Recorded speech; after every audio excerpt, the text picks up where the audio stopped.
Welcome, everybody, to the Lakers Lounge. I'm Anthony Irwin, as always, joined here by Aaron Larsoul.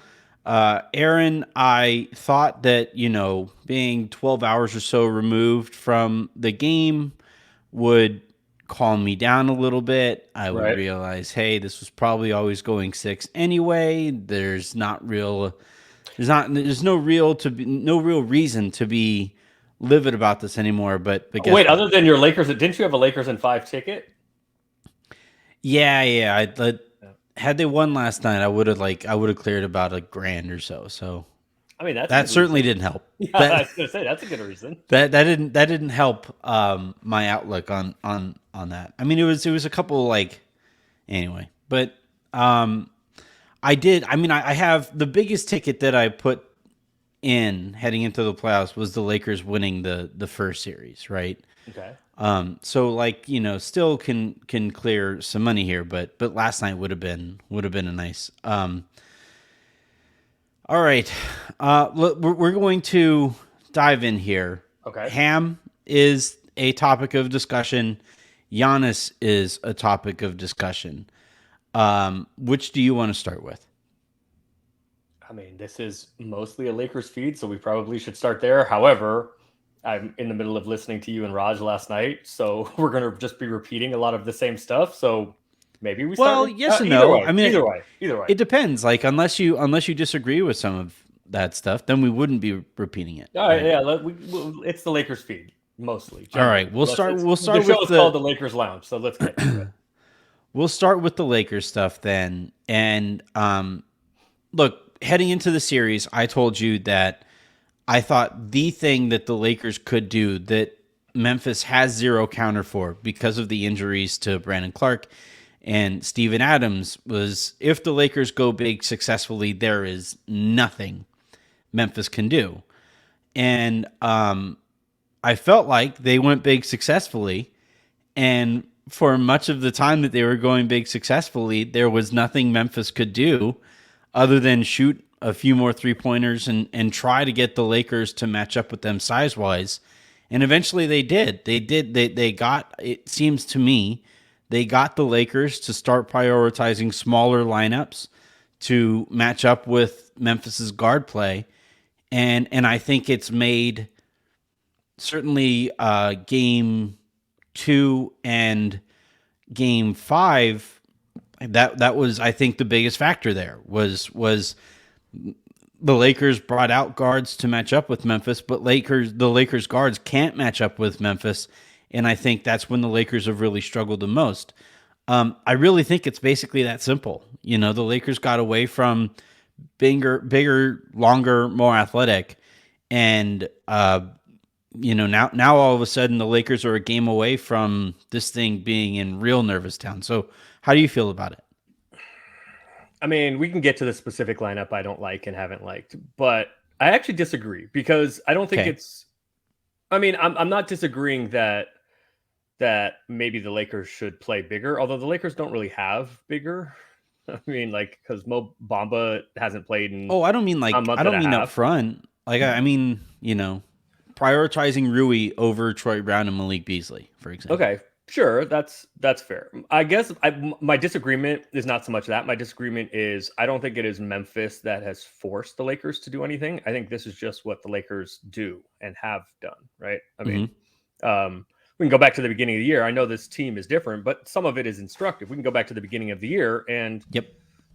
there was Pat Bev was playing the three at times. So I Yep. don't think this is a Memphis specific thing. I think this is I mean, we can talk about whether it's a feature or a bug of Darvin Ham, but I think this is something that he kind of tends to go to.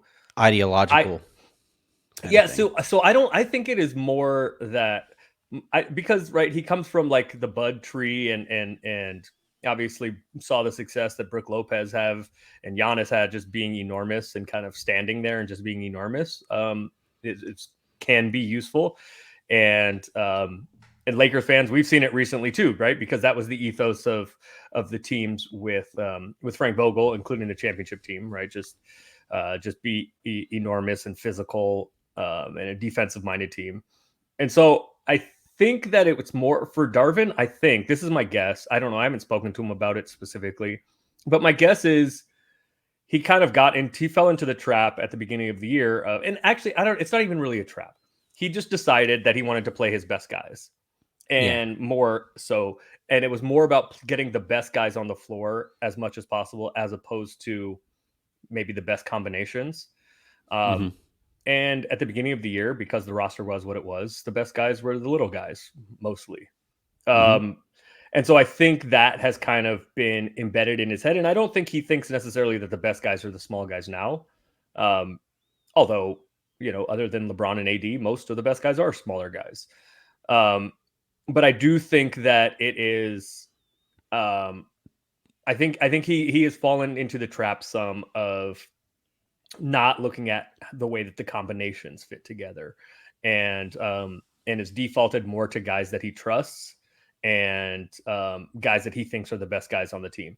And that is to be fair to him, though, in this situation. And yes, he is a rookie head coach, but to be fair to him in this situation, that is generally how the playoffs work, right? Like it is not small guys often that get played off the floor. It's big guys that get played off the floor in the playoffs generally. So I think Darvin's been okay in the series. I don't think yesterday was his finest effort.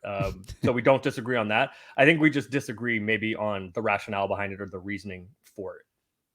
Have you heard anything as far as AD's injury playing a role in him not playing the entirety of the third quarter? No, I don't know. I don't know what that was about.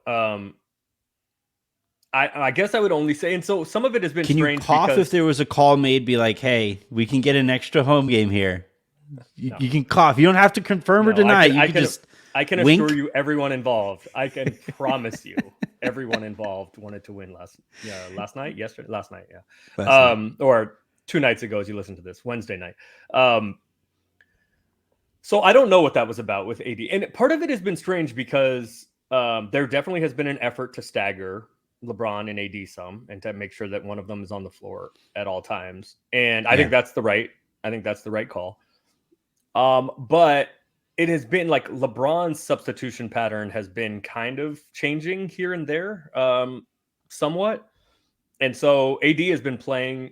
He has played full third quarters, and I understand the thought of, the Lakers are on a run, and now is when you put your foot on the gas and try to put your foot on the proverbial neck of not in a Draymond Green way, but on the proverbial neck of your opposition and just end their season. So I don't know what the answer is. I guess my only thing is Anthony Davis is not going to play 48 minutes, despite what he said after the game. I'll play 42, 45, 48, whatever it takes. Great. But that's not reality. He's not going to play 48 minutes. Nobody's going to. In an elimination game, maybe could he, but nobody plays 48 minutes. Yeah. LeBron certainly is not going to play that much. So there has to be rest at some point. I do think it got away from Darvin last night, and I think it was a mistake, right? I understand wanting to, kind of strike while the iron's hot. So I think that's a fair criticism, but the pushback is there's no good time to sit Anthony Davis, especially when he's having a night like he had last night. There's no good time to sit Anthony Davis. You have to pick a couple times to sit him, hopefully briefly. And I understand needing to sit him, but I do think that Darvin picked the wrong time last night. Yeah, so the lineup thing just is what it is, I think. Like you're mentioning, this is an ideological outlook that Ham has towards the sport, right? He will prioritize talent and what he looks at in terms of talent is just not something that I am going to agree with. And then, by the way, you will already have the as you guys listen to this, you will already know the results of this, and you will see stuff on Twitter. But I just got a message that Darvin will be available Thursday this afternoon, for a little Zoom press conference. So, oh no, you guys will already have the there will be memes made or questions or quotes or whatever. You guys will already know this when you're listening to this, but apparently this afternoon Darvin is going to be available. You know what I found interesting? Last night was the first time that I really heard some kind of direct questions about coaching and about approach to Darvin. Over the course of the year, I think for the most part, reporters, because look, the head coach is a person that they have to maintain the best relationship with. They talk with that guy the most. They, you don't want to sound as a reporter as if you feel like you know more about what to do in certain spots than a head basketball coach of an NBA team does. Well, because you don't. Well, yeah, for sure. Yeah. That's one reason is because you don't. But like, you especially don't want to sound like it. Right. Yeah. Oh, yeah. And but last night was the first time that we heard, some direct questions about, hey, are you thinking about extending minutes for certain guys? Are you thinking about shortening the rotation or, and stuff like that? And, I think that might say it's going to be interesting how Ham responds to that. Jason Kidd, when he gets those questions, shuts down and does the opposite of what those questions would kind of direct him to do.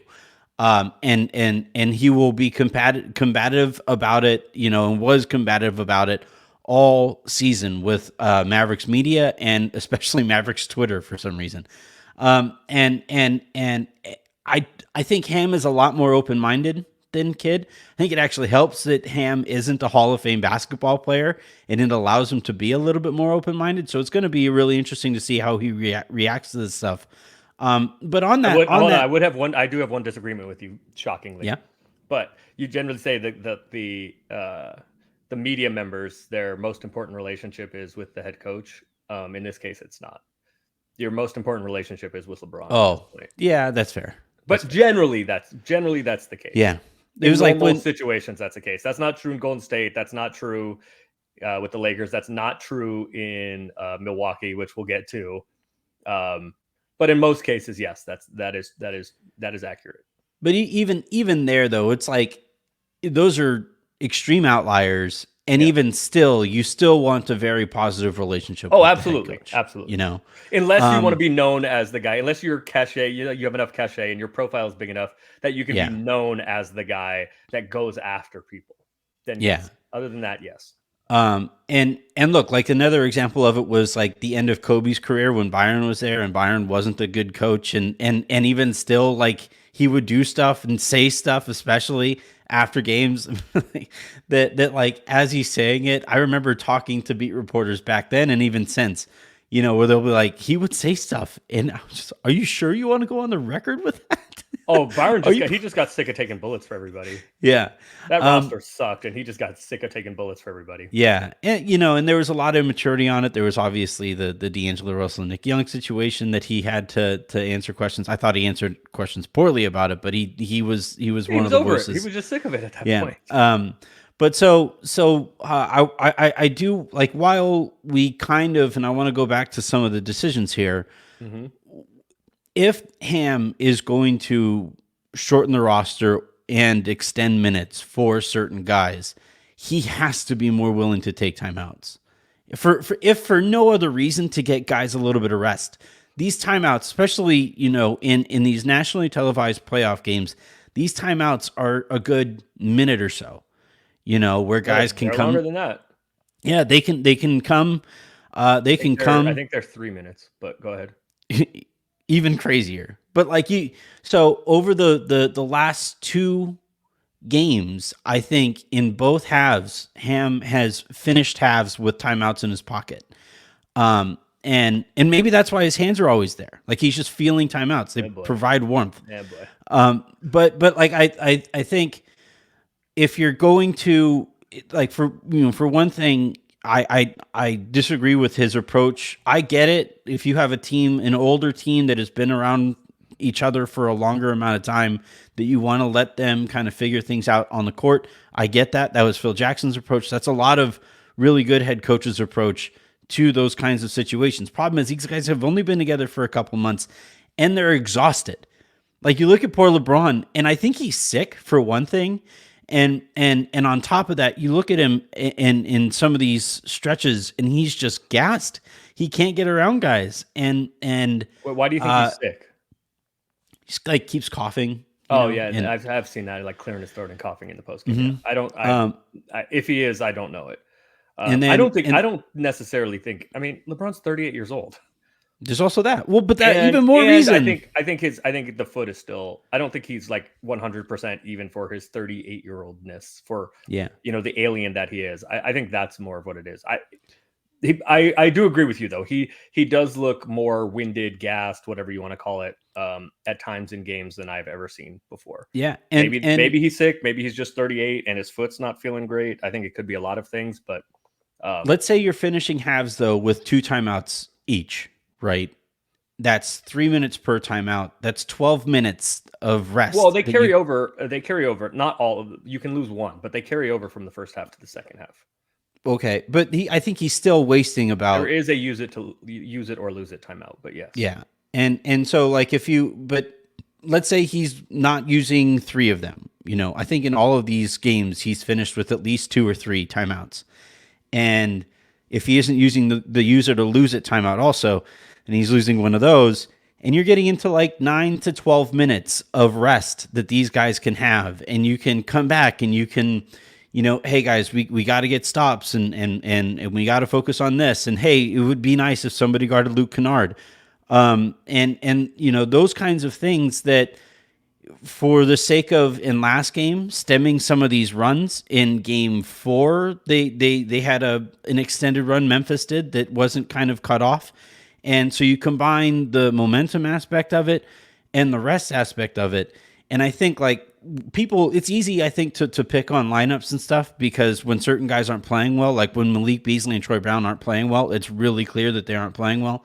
And that's easy to really kind of hone in on. But this is something that like even a rookie head coach should be better at. Managing time and managing rest and stuff like that. That's really important. I'm going to disagree again. Okay. Which will be good, right? I like it. Because now we're not copying the show you did with Raj. Yeah. So I agree. Memphis went on, I don't know what it was, 18 or 20-0 run. Mm-hmm. So I agree a timeout should have been called there. But as far as using them earlier, and we also see this with, we saw it with Steve Kerr, with the timeout that Steph Curry called that they didn't have.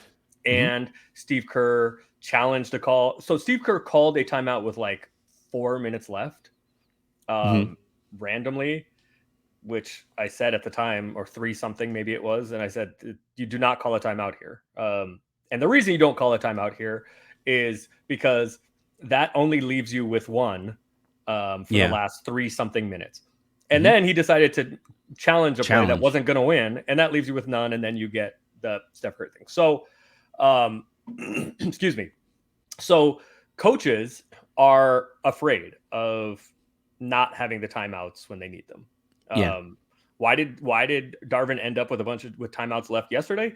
Because they didn't need them late, because the Lakers were getting their asses kicked, and there was no like late game strategizing, offense for defense subs, etc. The game before though, it was like that, and he still had 2 timeouts heading into overtime. My point though is that coaches, especially in the playoffs, are more inclined to save them for later situations, and sometimes those situations don't come. It's why teams almost never, Taylor Jenkins aside, in game 3 or 4, calling a timeout to challenge a play in the first half that literally only led to a change of possession. And he's getting roasted for it, rightly so, because it's dumb.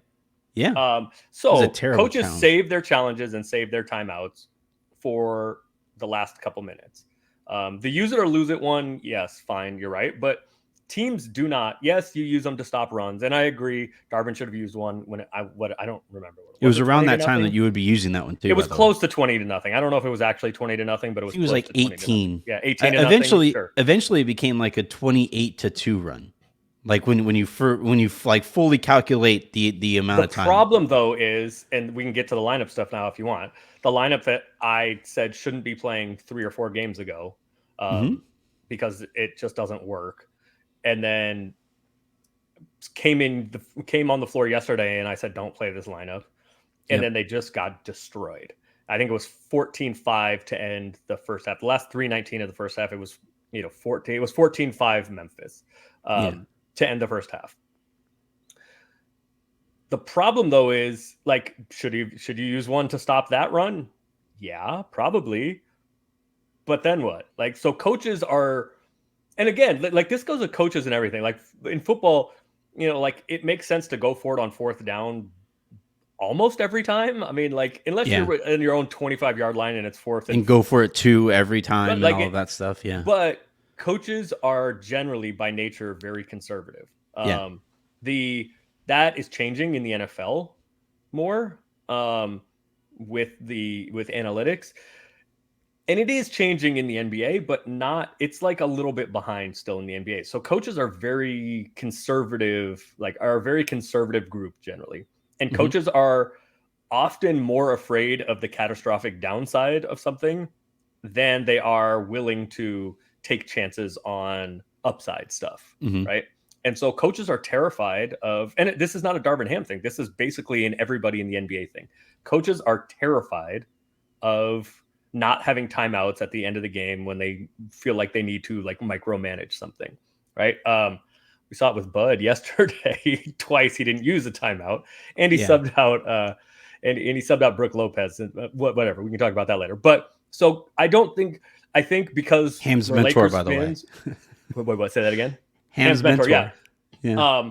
I think that because like we notice more of the stuff that's what's in front of us. I watch a ton. I watch every second of every playoff game. I will go with two screens. Sometimes I miss a little bit of stuff when I'm at the arena for Lakers games. I'll miss a little bit. But I watch the NBA very, very carefully. But that is not true of most fans, even like hardcore Lakers fans and people that love the NBA. I put you in that, and you watch more. You don't watch as much as I do around the league, but you watch more than most people. But we get myopic. Playoff time, I'm watching all these games, but we get myopic about these sort of things, right? And think that it is a Darvin Ham thing, and it's the easiest thing to point out, right? It's like, I mean, look, LeBron sucked last night. Like, it's the easiest thing to point out is that. And by the way, I think Bud's going to get fired. He probably should, but it's like the one thing you can just point at that fans, like from casual to very, very involved and very knowledgeable fans, it's like the low-hanging fruit. I do think, and again, I said that Darvin, I don't think he was any good last night. I think Darvin was bad last night.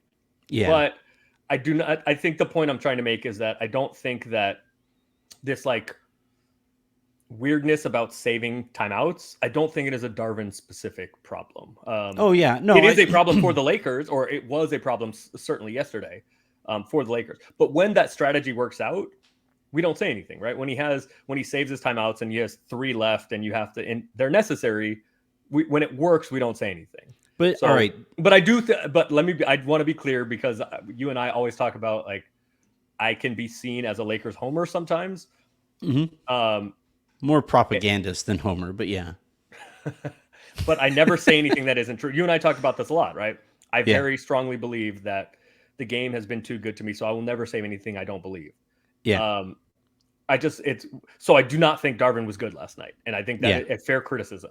I just think that like too much is being made of it. He wasn't like uniquely bad, is what you're saying. No, correct. Like correct. I think it did harm the Lakers last night, but I think that the mistakes he was making get made all the time. Correct.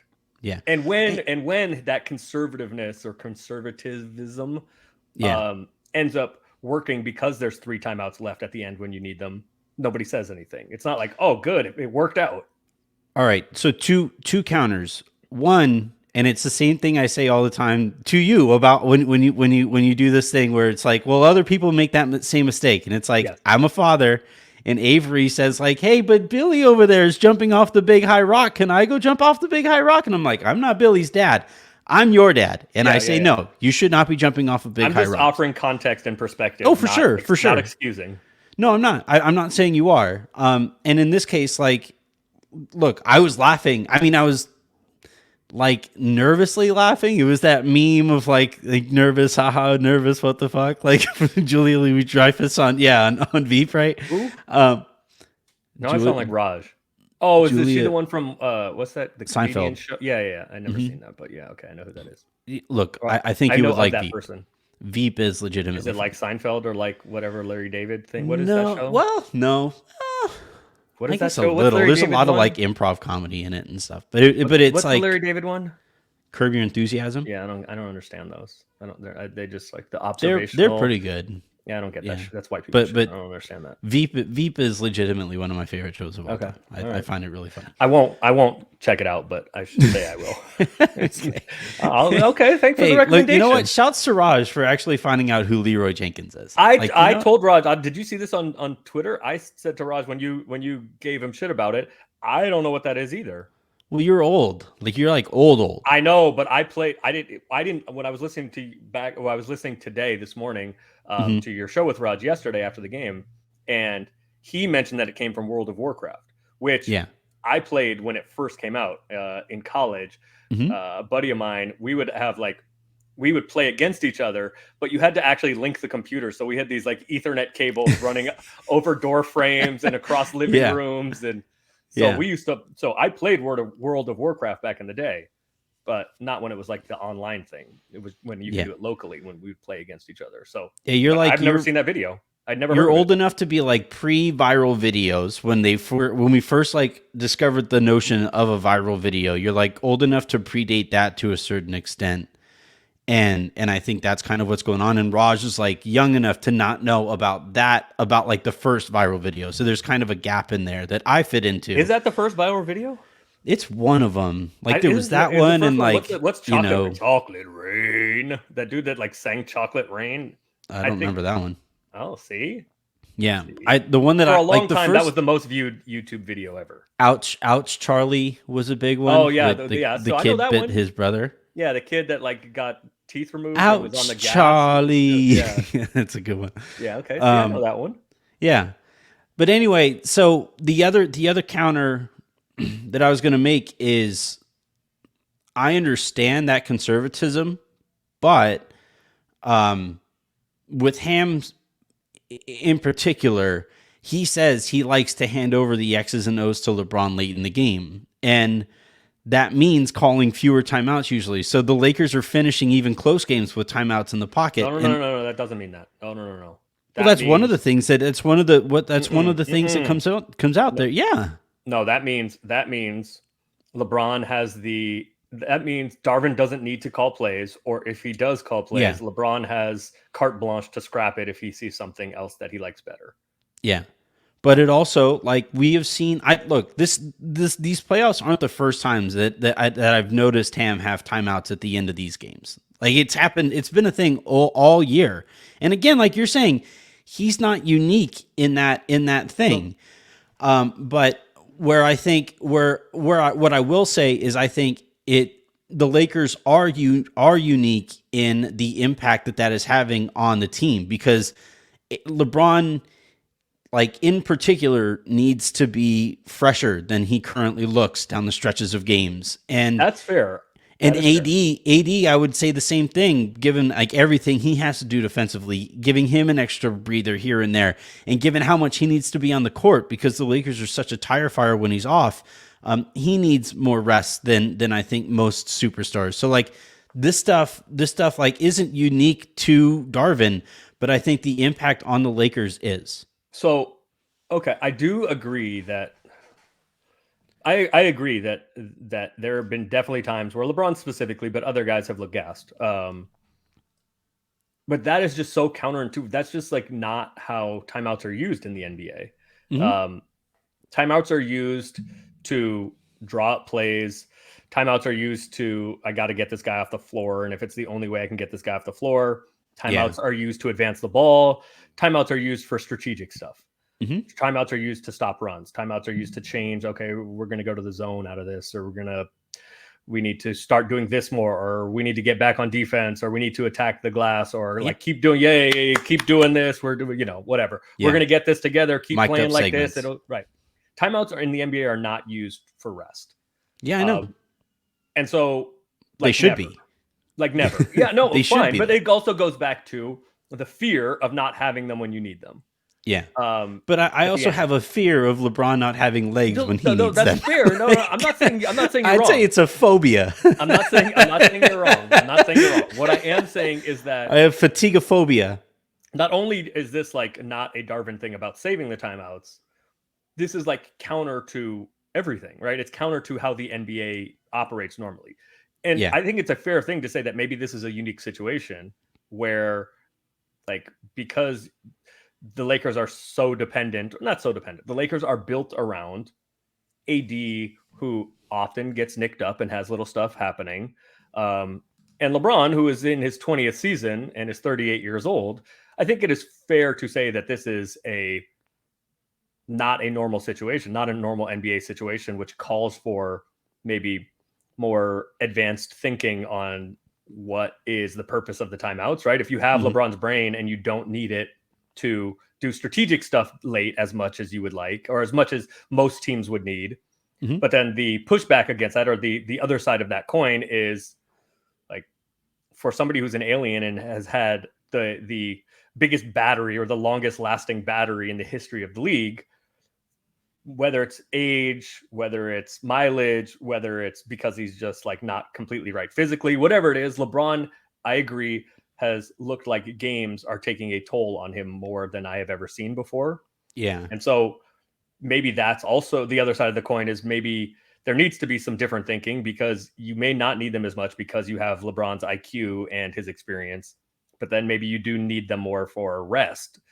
So because because of that experience, and because of what other situations are now. So I think it's fair. It's just to say, like, why doesn't it happen? Well, because nobody does that. That just isn't what happens in the NBA. But it's an interesting thing. That was not a criticism I had thought of. Like stopping the run yesterday, sure. I think that's a fair criticism. But the rest thing, like use those for rest, didn't even enter my brain, because it's just nobody does that. That's not how the NBA operates. But it's an interesting idea. That's what people come to this channel for, I think. Clearly. All right, let's go ahead and get off this. I think you and I are both fairly confident in being able to take care of business in Game 6. I think, again, it all kind of comes down to going back to, more of a wing approach versus, again, trying to see if Beasley can get right or Brown can get it going or whatever. I think that the lineup of Rui, LeBron, Beasley, Troy, and Dennis, they just can't play together. I think it's because I think it's because Beasley and Troy just can't play together. Yep. They especially can't play together without a rim protector. Yeah, there you go.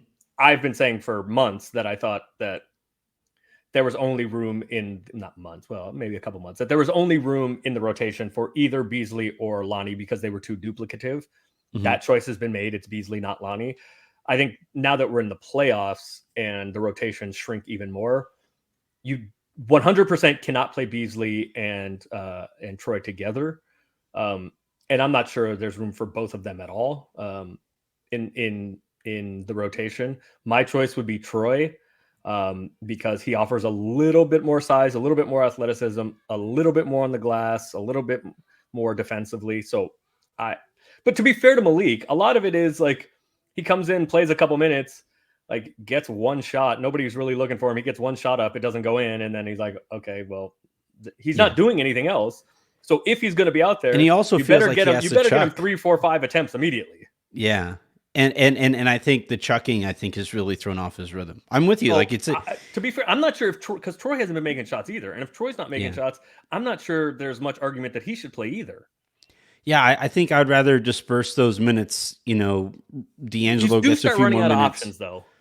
Well, I'd rather give D'Angelo more minutes. I'd rather, there's no reason Rui should play any game fewer than 30 minutes. None. He needs to be at, and last night he was on pace to be below 30 minutes. I think part of that was foul trouble. In the first, and but he wasn't. He made like his first 3 shots, but he was. Let me put. Well, he was problematic on the other end too. But that's kind of. I think that's kind of a result of the previous game where he plays 8 minutes in the first half there. He had a nice rhythm going. He knew when he was what he was going into, who he was going to go out there and play with, and the combinations that were working with him. And then, for some reason, and it's going to be interesting. Ham has been very married to that lineup that you're talking about that I think can't happen again. It is the second most played lineup after the starters. Yeah, and that group in the playoffs. it And hold on, that I just looked this up today. can't I just looked continue it up happening. today because when I looked yesterday, That makes me so angry. Like I when I looked yesterday, they balled my were fist. when I looked yesterday, like I sent out that tweet, like We're in the they've been bad place. awful, and I Mhm. sent out that tweet, and it was like they were not as bad at their net rating was not as bad as I thought it was because they had like a 133 offensive rating. This was Yeah. before yesterday, and I was just roasting them like these guys should never play together because they've been awful. And by the eye Yeah. test, they had been awful. And then I looked yesterday, I was like, huh, this is not as bad. Like by the numbers, this is not as bad as I thought. And then I was yesterday like, happens. I mean, and so I looked. Now I'm gonna bring it up. So I looked this morning, and I was like, yeah, I knew I was right all the time. So now after yesterday, this group is the second most played group. This is LeBron, Dennis, Malik, Troy, and Rui. They have played 21 minutes. The starters have played 70 minutes together. This group has played 21. The next closest is 18, which is LeBron, AD, D'Lo. It's Rui for Vando. For Vando. Which so that they played. That group has played 18 minutes. The group that I'm talking about is 21. has now played 21 minutes and is a minus 16. Oof. All right. I like I said, and it's all. By the way, the offense is still okay. It is all they have a minus. They can't get rebounds. They can't rebound and they can't guard. Because like the other part of it, Raj 34.8 defensive rating. Raj made a really good point last night that like Jenkins knows when that lineup is coming in, and he is like set up his rotation in a way that Ja and Jaren are both out there for those minutes specifically, and that group that group got run off the floor again. So yeah, they get 61% of their defensive rebounds. They give up 39% offensive rebound rate. Oh my God, it's not good. Good grief! All right, all right. They get 40% of the rebounds overall. They just get 40% of all rebounds available. That's not good. Not ideal. Not all right, let's really quickly play this sound for those who haven't heard it. Giannis gets eliminated. Giannis and the Bucks get eliminated as the 1 seed by the 8 seed in 5 games. First time ever that has happened. He was asked after the game this question and gave this answer. I just asked Bud the exact same question, but there's so much here. May I please? Yeah. There's so much here. I love Giannis. I think that he is basically everything that is right about sports, about basketball, in a lot of ways about America and the ways in which, sports are and teams are like a microcosm of societies. Giannis is the best player in the world. I don't know that it's all that close, and I really respect Giannis. And I especially respect him for like checking himself on this and kind of starting down a path and then apologizing and saying he didn't want to make it personal. But he's wrong. And he's telling you he's wrong. Of course of course it's a failure. Michael Jordan would tell you he failed the 9 years he didn't win. What, Kobe played 20 years, 21 years? He won 5 titles. Kobe would tell you every other year was a failure. You're only playing to win a title. That is the purpose of it. The analogy is bad about do you get a promotion every year? Because if Eric, whoever the reporter is, if Eric writes every article perfectly, wins every article, he's not necessarily going to get a promotion. That's still decided by somebody else. Yeah. It's one of the reasons why we love sports, right? It's not decided by anybody else. If Giannis won every game, he'd win the title. Giannis's reaction there is telling you he's lying to you. I don't know that he's not lying to you, obfuscating. Yeah. I think part of it, the analogy sucks. Maybe part of it is because like English isn't his first language. But the reason that Giannis is so frustrated with the loss and therefore frustrated with the question is because he failed or they failed. He failed. He failed. The team failed and he failed. They didn't win. Failure. And so I have a not lot only of did respect they not only did they not win a championship, but I'm sorry, man, you just got beaten 5 games by by an 8 seed. Yeah. Yes. But he could have this conversation. They lose game 7 on somebody could punt one in from 70 feet and they lose game 7 in the finals. It's still a failure. You lost. You failed. The only goal is winning a title. Sure, we can talk about the friends we made along the way, right? Or like the money that was made or the camaraderie, the brotherhood, and you have to enjoy the process also, or you're probably not going to get to where you want to go. All of that is true. All of that is true. But Giannis he's just wrong. He is wrong. Yes, it's a failure. The season is a failure.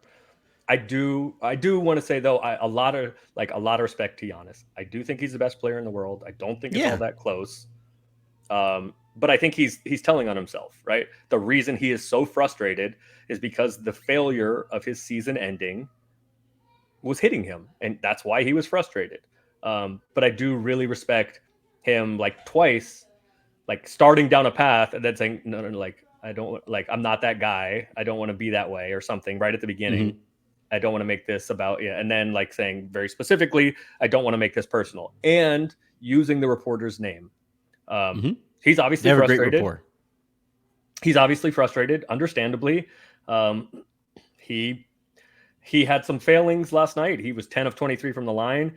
He 7 turnovers. He threw the ball almost out of bounds because he was so terrified of getting fouled, which gave Miami a chance to tie it at the end. I don't know that I need Giannis on the ball. Why not just put Brook Lopez on the ball for that inbound and then let Giannis play center field so you can't throw something to the rim? Or if Giannis is going to be on the ball, which he shouldn't be because he's maybe the best, he's probably the best defender in the league when he's engaged. If he's going to be on the ball for length, put Brook Lopez under the basket. So, and we talked a little bit about Bud earlier. This is a complete failing on Bud, but Giannis is lying. I don't want to call him a liar. I'm not saying he's lying. Yeah, my point is he is. It's a trick. It's an intellectual trick. It's a failure. Yeah. It's a failure. And I think he knows, maybe not in the moment. He may feel however he was saying in the moment. But I think if you asked him today, or if you gave him truth serum, whenever, he would say, yeah, we failed. We lost. We failed. We didn't win a title. That's a failure. It's hard to look at it that way, right? Because there's only there's only one team. There's only one homecoming king and queen, right? Like there's only one, right? And, if you are in the playoffs, there's only one team that wins the last game of their season. If you're in the lottery, who cares? Maybe you win the last game of the season when nobody cares. But if you're in the playoffs, there's only one team that wins the last game of the season. And then that team that wins their last game of the season failed. Because if they're in the lottery, right, and they win that last game, they also fail. That's sports, right? That's sports. It's why I don't get I've become a Premier League fan, English Premier League soccer fan, and I don't get it. There's no playoffs. And so I don't get it because it's just like you play 38 games. There's, 20 teams. So there's 19 teams. You play in other teams. You play one home and one away, right? And you just play the whole regular season and the team with the most points at the end wins. But like in teams, one team or two teams or whatever can be so far ahead that by whatever, with half the season gone, everybody else is just like, what's the point? Yeah. Right. Like, so, okay, we're playing for pride. Okay. That's not sports, right? Yeah. We're playing to finish 10th instead of 12th. No, who cares? Yeah. There's one team that wins and everybody else loses, and everybody that didn't win is a failure. Because otherwise, what's the point? What are we trying to do here? That's a thing. And we're in this interesting spot in media where there's a lot more focus on the way athletes feel and life beyond sports and athletes as human beings. And I think generally speaking, that's a good thing, right? Thinking of athletes as human beings is always a good spot here. And as a human being, Giannis is objectively succeeding in life, right? Coming from where he came from, twice over an immigrant, and should be the face of this global sports league, absolutely succeeding in life in every way that you possibly can, on and off the court, by the way, too. Like, seems to be a great family guy. Like you said, is like everything that the league would want its best player to be. So in that regard, American, yes. Yeah. But in that regard, he is objectively succeeding. Thing is, though, so are the other players who won that game. Like Jimmy Butler, also succeeding in life, and he won that game, and he gets to move on with an opportunity to win this championship. And if they lose to the Knicks, Jimmy Butler will tell you our season was a failure. And that's part of why Jimmy Butler is so fucking good in the playoffs, is because he understands that. Those guys that it keeps them up at night. And yeah, like this isn't healthy, and celebrating this, we can talk about that if you want, but like the people who it keeps up at night that they didn't succeed in any given year, those guys are the great ones, and that's what makes them great. Giannis is one of those guys, by the way. Yeah, and that's the other part of this. Like you're saying, like I wouldn't go so far as to say that he's lying there, but I also know that if he was asked that question right now, with 24 hours to process losing and understanding that his team and he specifically in that game failed, and his organization failed him. I don't want to say Giannis failed in that game. I mean, he was 10 of 23 from the line and had 7 turnovers. But didn't he have like 38 and 20? Oh yeah, no, he was great, but he also didn't do enough to win. Make a few more free throws, you win. Don't turn the ball over like that because you're afraid to get to the free throw line, you win. And so like, if he had more time to think about this, I'm sure he would. 38 and 20, yes. Lucky guess. Great game. Phenomenal game. Also, though, like, talk around the league is that he could have gone a game earlier. He could have played a game earlier in that series. And Milwaukee held him out because they didn't respect Miami. And well, they wind up losing. To be fair, the first game he set, they won. Yeah, no, but still, like that was still a decision that it is. I haven't heard that, but whispered about as a decision that they made, and I had not heard that. And in that regard, Milwaukee failed. They failed him. And I all of those guys, the entire organization failed their fans. That's a 1 seed that you.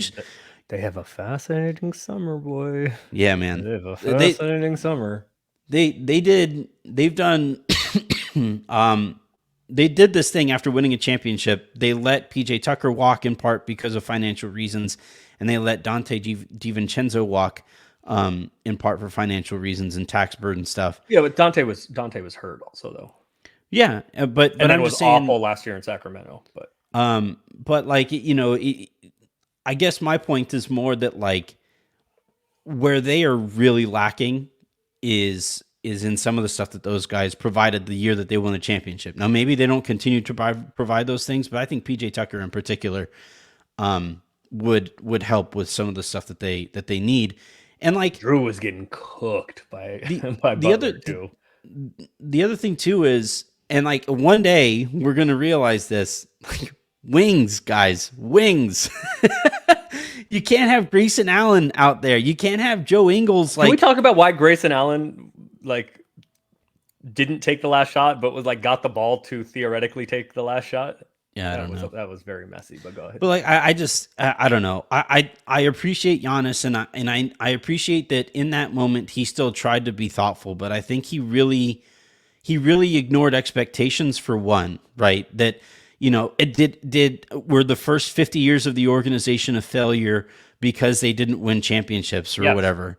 And it's like, for one, all right, not the first 50 years, but the last 50 years. There are degrees of success or failure, right?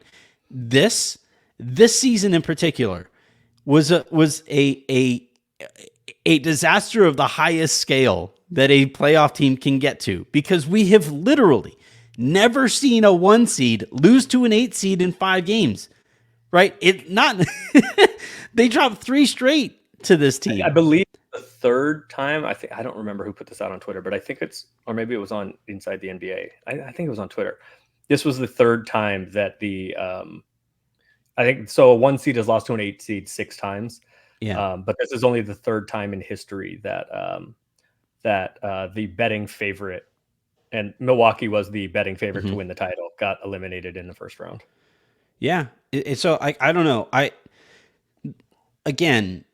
think it's cool that we are moving into this space where we are considering these guys as human beings more, and we are showing more empathy in general for athletes. I think generally that's a good thing. But I also think, as with every other progress, every other form of progress, it is a lot of trial and error. And the people who were saying, like, who are echoing there is no failure in sports, maybe you didn't play sports. No, I think those people, my guess is those people are, and I think this is what Giannis is getting at too, is that like we're still, this is my guess, and I don't want to speak for him, but like this is my guess and my read to it is that like when you compare it to things in the real world, right? You know, this is like when Kobe plays with injury, when we call it heroic, like, no, he's playing sports, right? There's nothing heroic about it, right? There are people in actual war, right? There are real heroes. So I think podcasters, for example. Exactly. I think there is. I think what Giannis is getting at, and this is my guess, is that like compared to the real world, there's no failure here, right? Because everybody's making a bunch of money, and they all have great lives, and of course they're humans and have real lives, and there's problems there too. But like compared to real world stuff, this is not a failure. But as far as sports goes, this is a failure. This is a failure of the highest order. Not so much a choke necessarily, because that usually is like you have a big lead and you just give it up. But yeah, to your point, like this is a failure of the highest order. As far as basketball goes and relative to expectations, But no, I think it is good to have perspective. Like if that's Giannis's point, like there's no real failure here because like, you know, no one died and there's nothing political here. There's no wars. There's no geopolitical stuff, international problem. Like, and look, he in particular would be more aware of that than the vast majority of those athletes playing it. Right? Again, given everything that he has experienced, yes, I that's part of what I responded to last night, or responded with last night. In terms of life, in terms of real world stuff, he is absolutely killing it. He is doing really effing well. All that said, so are the guys who are doing all of that and just beat him in 5 games. So like if you're gonna look at it that way. About Max Bruce's upbringing. I guess that's true. Who else is on that? Who all is on that team? Are there any like kids of NBA players? I guess Kevin Love. What about him? Kevin Love's on that team. Yeah, I'm just trying to think of like players whose parents were in the NBA. I think Kevin Love's dad played. He at least played in college. I'm not sure if he played in the NBA. I think he did have a cup of coffee in the NBA, but his dad played professionally. So okay, so like in that regard, like Giannis is doing better than Kevin, given like progress over the course of his life. Way to go! But like also, Love is doing better. His team is doing better than Giannis's right now. So. You know, and that's the point. Like, that's the part of this that I just don't get. It is like, yes, we can keep perspective here and understand real world stuff. That is all still over there. But for the sake of what fans are watching the game for, the point is to win. You know, Herm Edwards, you play to win the game. Right, like ask Bucks fans if they feel like the season was. Yeah. Are you happy that partial success? Are you happy that Giannis is a gajillionaire, or are you pissed that he's a gajillionaire and lost to the Miami Heat in 5? I would probably say most people take the latter approach. How are Lakers fans going to feel if Game 6 doesn't go the way that we all would like it to go? I don't know if I'll be able to record, to be completely honest. I'm like oddly invested. I won't be able to record because I will be in the arena, and if it does not go well, I will not be able to record. That. All right. Well, on that note, as of right now, you guys have probably noticed Harrison has not been here in a little while. As of right now, the plan is to record with Raj and myself after the game Friday night, or tonight. By the time you guys are listening to this, we also have playback. On All Access Lakers is Aaron's channel over there. They are going to be live. Raj and Shub are going to be live for that one. Yep. Tomorrow night or tonight by the time you guys are listening to this. By the time you guys have listened to this, I hope you did check out my appearance that I do every week with Aaron on All Access Lakers. So check out all of the work that they're doing over there. Check out all of the conversations that we've had over the course of this week. And yeah, we'll just keep on trugging along here so long as the Lakers keep giving us stuff to talk about, which is going to be the case for the Lakers always give perpetuity. us stuff to talk about. They don't do August anything 3rd, and we'll have something to talk about. They don't do anything normal. Like there is no such thing as just a casual That's Lakers. not true. Huh? The Lakers can do plenty of things normally, and it's the Lakers, so everybody still wants to talk about it. Yeah, but normally it's there's an extra little sauce on it. Because it's the Lakers. There's always a little bit of sriracha. Like they don't cook with Sriracha is delicious. Sriracha is delicious. The Lakers do not cook with just salt and pepper. That is not what they do. If you ain't sneezing, it ain't seasoned. Talk to you guys next week.